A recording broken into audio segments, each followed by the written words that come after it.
अस्सलाम वालेकुम। मैं हूं chef Samiya Aamir and a very warm welcome to my YouTube channel Samiya's Cooking Hub. सूजी का हलवा आप सबके घरों में बनता है, जिसे आप वैसे भी खाते हैं और हलवा पूरी के साथ भी सर्व किया जाता है। लेकिन आज मैं सूजी के साथ ही तैयार किया जाने वाला बिल्कुल मुख्तलिफ अंदाज का हलवा आपको बनाना सिखा रही हूँ। इसे बनाने के लिए शुगर को कैरमलाइज किया जाता है और इसे दूध में तैयार किया जाता है। खाने में बेहद मजे का होता है। आप इसे किसी भी वेदर में और किसी भी ओकेजन पे सर्व कर सकते हैं। लेकिन सर्दियों की एक सौगात है। अच्छी बात यह है कि रेसिपी बहुत आसान है और मिनटों में तैयार हो जाती है। तो चलिए देखते हैं कि आखिर ये अलग अंदाज का हलवा बनता कैसे है। Let's get started. इसे बनाने के लिए मैंने 2.5 कप फुल क्रीम मिल्क लिया, 1 कप सूजी है, 1 कप चीनी है और तकरीबन 3/4 कप मेरे पास देसी घी है। आप इसकी जगह ऑयल भी ले सकते हैं और घी और ऑयल को मिक्स करके भी ले सकते हैं। ये कुछ नट्स हैं मेरे पास, जैसे बारीक कटा हुआ नारियल, बादाम और पिस्ते और थोड़े से मेवे। इनकी मिकदार आप अपने टेस्ट के मुताबिक सेट कर लें। 4 अदद सब्ज इलायची के दाने भी मैंने बारीक पीस लिए हैं। सबसे पहले मैं प्याले में सूजी डाल रही हूँ। इसको छान कर अच्छी तरह से चेक कर लें कि इसको कीड़ा तो नहीं लगा हुआ।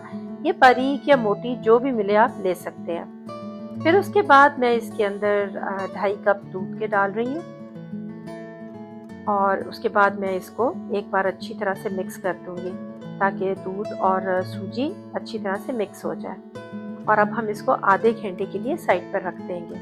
उतनी देर में हम पैन में 1 टेबलस्पून घी का डाल के जो नट्स रखे हुए हैं और नारियल कटा हुआ वो सब पैन में डाल देंगे। नारियल के अलावा मैंने सब चीज़ें फ्राइंग पैन में डाल दी हैं और कटे हुए नारियल को मैंने साइड पे रख दिया है। अब हम हल्की आंच पर इन्हें फ्राई करेंगे।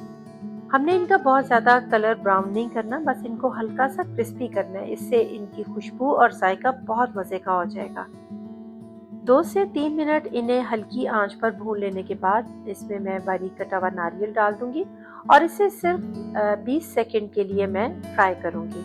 आंच अभी भी मेरी बहुत हल्की है। हल्का सा ही बस फ्राई कर लेने के बाद अब मैंने पैन को उतार कर एक साइड पर रख दिया और एक अलग पैन में मैंने घी डाल दिया। जैसे घी मेल्ट हुआ है, अब मैं इसके अंदर जो चीनी 1 कप रखी हुई है वो डाल रही हूँ और आंच को हल्का रखते हुए स्पैचुला के साथ इनको मिक्स कर रही हूँ। चीनी ऑयल के अंदर कभी भी हल नहीं होगी। इसको मिक्स करने का मकसद मेरा यह है कि ताकि चीनी एक सी मेल्ट हो। हमने आंच को बहुत हल्का रखा हुआ है और चम्मच को मैं मुस्तकिल हिलाती चली जा रही हूँ। अब आप देखें कि चीनी के ढेले बनने शुरू हो गए हैं। इसका मतलब है कि ये थोड़ी थोड़ी सी मेल्ट हो रही है। इसकी वजह से आपस में जुड़ रही है और पहले इसके ढेले बनेंगे और फिर जैसे मैं इसको चम्मच को हिलाती चली जाऊंगी, आंच को हल्का रखा हुआ है और फिर ये आहिस्ता आहिस्ता मेल्ट होनी शुरू हो जाएगी। आपने बहुत पेशेंस के साथ काम लेना है, क्योंकि अगर आप आंच तेज करेंगे तो चीनी मेल्ट होने से पहले ही बहुत ज़्यादा ब्राउन होने लग जाएगी और फिर हमें वो रिजल्ट भी नहीं मिलेगा। अब आप देखें कि चीनी जुड़ती चली जा रही है, लेकिन मैं चम्मच को हिलाती चली जा रही हूँ। आंच हल्की है, इसको मेल्ट होने में कम से कम 10 मिनट लगेंगे। अब आप देखें कि शुगर बहुत आहिस्ता आहिस्ता से कैरमलाइज हो रही है। इसका कलर भी चेंज हो रहा है। चम्मच को मुस्तकिल हिलाते चले जाना है, लेकिन फ्लेम हल्का ही रखना है। अब आप देखें कि जो इसमें ढेले बन गए थे वो आहिस्ता आहिस्ता खुलने शुरू हो गए हैं। इसका मतलब है कि शुगर पहले से ज़्यादा अच्छी तरीके से मेल्ट होती चली जा रही है। मैंने देखा है कि मेरे स्पैचुला में थोड़ा सा बबल बनने लग गया, इसलिए मैंने इसको एक साइड पे रख दिया और अब मैंने स्टील का चम्मच इस्तेमाल किया। शुगर बहुत ज़्यादा अच्छे तरीके से मेल्ट होती चली जा रही है और अब आप देखें कितना खूबसूरत गोल्डन ब्राउन कलर आ गया है। और अगर आप देखें तो ये बिल्कुल इस वक्त मेल्ट होने के बाद लिक्विड फॉर्म में आ चुकी है। ये इसकी परफेक्ट कंसिस्टेंसी है और अब मैंने इसके अंदर बारीक पिसी हुई इलायची डाल दी है। सिर्फ 5 सेकंड के लिए मैंने इलायची को फ्राई किया और अब सूजी दूध में डालने के बाद बहुत अच्छी सी फूल गई है और इसे मैंने इस पैन में उलट दिया और उसके बाद देखें सूजी जितनी भी नीचे बैठी हुई थी वो सारी की सारी मैंने पैन के अंदर डाल दी है। चम्मच से हिला के मैं आपको दिखाती हूँ कि शुगर के किस तरह से इसमें क्रिस्टल्स बन गए हैं। आपने घबराना बिल्कुल भी नहीं है, क्योंकि ये ऐसे ही होता है। शुगर को कैरमलाइज करने के बाद जब इसमें ठंडा दूध डाला जाता है तो इसी तरह से क्रिस्टल्स बन जाते हैं, लेकिन चम्मच को आपने मुस्तकिल हिलाते चले जाना है। फ्लेम को आपने हल्का रखना है, तो ये आहिस्ता आहिस्ता खुद ही डिसॉल्व होती चली जाएगी और हलवे की शक्ल में आने लग जाएगी। इसको कम से कम 15 से 20 मिनट लगेंगे और आपने पेशेंस के साथ इसको हल करते चले जाना है। मैं देखिए चम्मच हिलाती चली जा रही हूँ और अब आप देख रहे हैं कि शुगर के क्रिस्टल बहुत अच्छी तरह से डिसॉल्व होते चले जा रहे हैं। हलवा गोल्डन ब्राउन कलर का होता चला जा रहा है और सूजी फूली हुई नजर आ रही है आपको। और देखिए आहिस्ता आहिस्ता इसका टेक्सचर क्या जबरदस्त होता जा रहा है। आप देख रहे हैं कि हलवा आहिस्ता आहिस्ता किनारों को छोड़ रहा है। शुगर के क्रिस्टल्स इसके अंदर बहुत अच्छी तरह से डिसॉल्व हो चुके हैं, बहुत थोड़े से बाकी हैं जो कि अभी आहिस्ता आहिस्ता वो भी हो जाएंगे।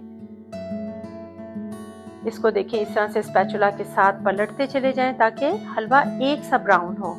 हलवे को अच्छी तरह से भूनते हुए जब मैं दरमियान में यूं कर रही हूँ तो इसका मतलब होता है कि मैं चेक कर रही हूँ कि शुगर के क्रिस्टल जो हैं वो प्रॉपरली डिसॉल्व हो रहे हैं, ताकि जहां पर भी मुझे नजर आए मैं उनको जरा अच्छी तरह से स्पैचुला के साथ यूं रब करूं और वो अच्छी तरह से हलवे के अंदर मिक्स हो जाए। अब आप देखें कि हलवा मजीद किनारे छोड़ता चला जा रहा है और सख्त होता जा रहा है। इसके अंदर नमी नहीं होनी चाहिए, आपने इसको खूब अच्छी तरह से खुश्क कर लेना है। हलवे को भूनने का तमाम स्टेप मैंने बहुत डिटेल के साथ आपको दिखाया है। मैंने इस दौरान वीडियो को बिल्कुल भी कट नहीं किया ताकि आप अच्छी तरह देखें कि मुझे किस तरह से टाइम लगा है हलवे को अच्छी तरह से भूनने में। आपने इसको जल्दी जल्दी बिल्कुल नहीं करना, आंच को मुस्तकिल हल्का ही रखना है। अब आप देखें कि हलवा खुश्क होता चला जा रहा है और दरमियान में बहुत अच्छे तरीके से इकट्ठा हो रहा है। ये इसकी परफेक्ट कंसिस्टेंसी होती चली जा रही है। मखंडी हलवा तैयार हो चुका है और अब मैंने इसके अंदर फ्राई किए हुए नट्स डाल दिए और थोड़े से बचा लिए ताकि एंड में मैं इनसे गार्निश करूं। और आंच अभी भी मैंने नीचे हल्की सी रखी हुई है और एक बार मैं नट्स को अच्छी तरह से मिक्स कर लूंगी।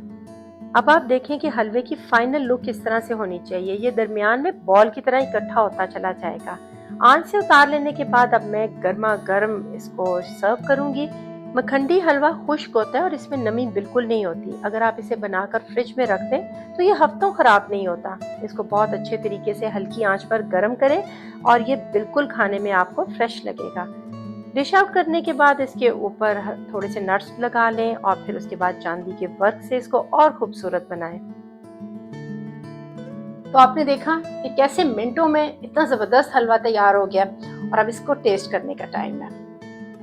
आपको पता है कि बेस्ट पार्ट होता है और इसको हर कोई बहुत एंजॉय करता है।